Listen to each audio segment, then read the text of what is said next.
wanting anything. Everything we want is already here, as you're going to find, and it's simply a matter of getting it, of becoming aware of its presence. Now, the main thing is to keep the main thing the main thing. What is the main thing? The main thing is freedom. I had a mentor who's gone now, Bill Gove. He said, if I want to be free, I've got to be me. Not the me I think you think I should be. Not the me I think my wife thinks I should be. Not the me that I think my kids think I should be. If I want to be free, I've got to be me. Now, I better know who me is. And I don't know how much you know about yourself, but I know when I started to study this, I knew mighty little about me. I knew my name, my weight, my height, gender, my address, my phone number. Beyond that, I didn't know very much. Now think of this for a moment. Time and money freedom. We want freedom, we want time and money freedom. You will be amazed how much free time you have when you never have to think about money. If you've got money problems, it consumes your time. Everyone used to phone me, where's the money, where's the money? I used to think, God, if I knew where the money was, you wouldn't have to phone me. You know.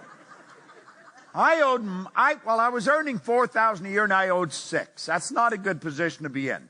You see, it was even actually hopeless because I would have to take every cent I earned for 18 months just to break even. I would have nothing to live on. So, you know, I think there's a lot of people that live like I was living. Yet it's not fun. Yet it's not even living, it's existing. Well, time and money freedom. What do we mean by that? We want to have the time to do what we want to do when we want to do it. And we want to have the money to be able to afford it.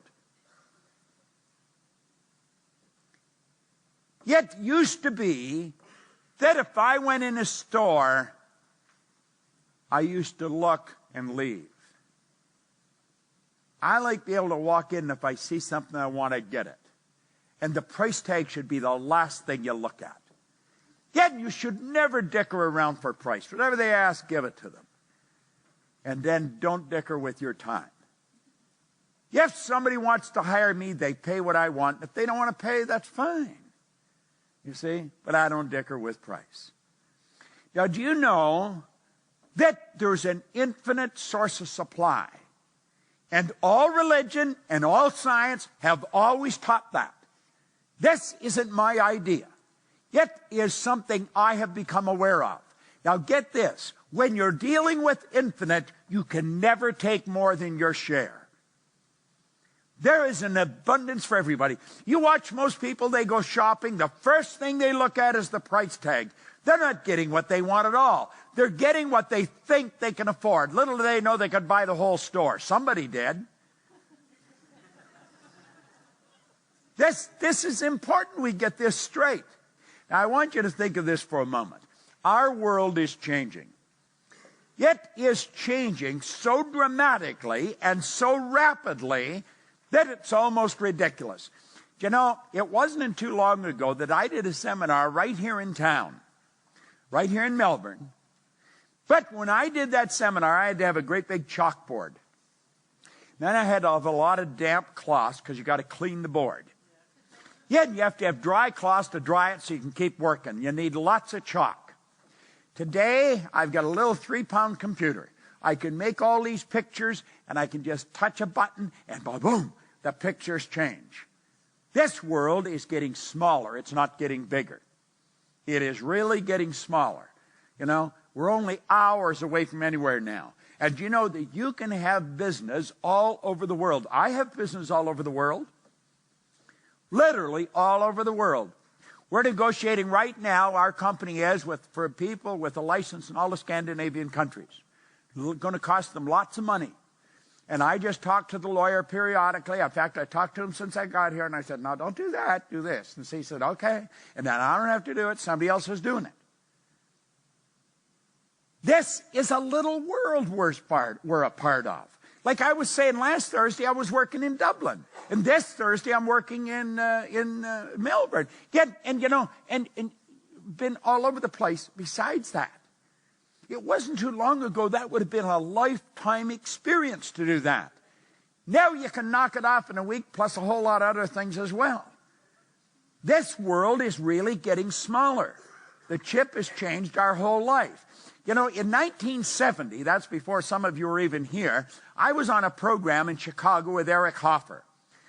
Mark Twain one time said, if I had more time, I'd write you a shorter letter. He must have had a lot of time. Hoffer did, because he wrote a little book called The True Believer. That's a classic. But on this program in 1970, the Human Resource Congress, he said, in times of change, the learners will inherit the earth. I took that to be metaphoric for that you'll be happy, healthy, and prosperous. Yet in times of change. Now, you see, things were really changing in 1970, but by comparison, they weren't even warming up. Look at the speed we're moving at today. In times of change, the learners will inherit the earth, while the learned find themselves beautifully equipped to deal with a world that no longer exists. See, school leaves us with the idea that there's such a thing as a learned person or an educated. Do you know there's no such thing as an educated person? That's a misnomer. I don't know who thought of it, but it isn't so. Education, the word comes from the Latin educo, meaning to educe, to develop, or to draw out from within. There's no such thing as a learned. You're either learning or you're not. Yet, you see, the people that got the degree and they think they've arrived, they're wondering what's happened. This world is changing. Yet, if you want to keep going, you got to keep studying. You've got to keep learning. Yet, should be a part of your daily experience, same as eating or having a shower.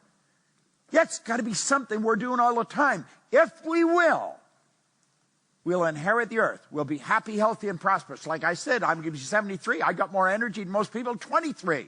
I earn all kinds of money. I have all kinds of fun. I've got a lot of wonderful friends all over the world. But that is because I just keep studying. Yet if you stop studying, it goes away. It's that simple. There's nothing complicated about this. This is not rocket science. It really isn't. This chip has changed our whole world. Yet it's changed it like night and day. Now, I know there has to be at least one or two of you in the room that has never studied what we're going to be talking about. You want to thank God that you're here. See, I happen to believe you're always in the right place for the right reason at the right time.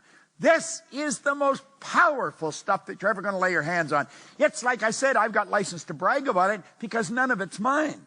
But I'm going to tell you something, over 45 years, even if you're 6 feet short, you're going to pick up something if you study the same thing. And I've been studying this a long time. Now, I like the way Bill Gates put it. He said, one thing is clear. We do not have the option of turning away from the future. No one gets to vote on whether technology is going to change our lives.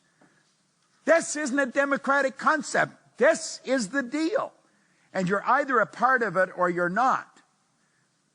You see, this deal is strictly between you and yourself. No one else is involved. I was talking to a man out at the front, and he was talking about this, and he was explaining how there's a problem in his family. And I said, listen, that's not your problem. I said, your problem is with you. I said, Pogo said, we have seen the enemy, and they are us. That's the deal. It's never anybody else. If you have a problem, the person you should be having a consultation with is always available. That's a good thing to remember. All right? Me. Just mea culpa. It's me. It's my problem. Nobody else's. The deal is strictly between you and yourself. Now think of this. How many would agree that financial success has a lot to do with being in the right place at the right time? How many would agree with that? Now, wait a minute. How many can raise their arm above their shoulder? Let me see if you can get your arm in the air. You know, some people, when their heart stops beating, it's going to be a formality. They just sort of sit, you know. Let's take another run at it. How many can get both arms in the air? David, get their wallets. We got them where we want. All right. Now, let's take another look at this. How many agree?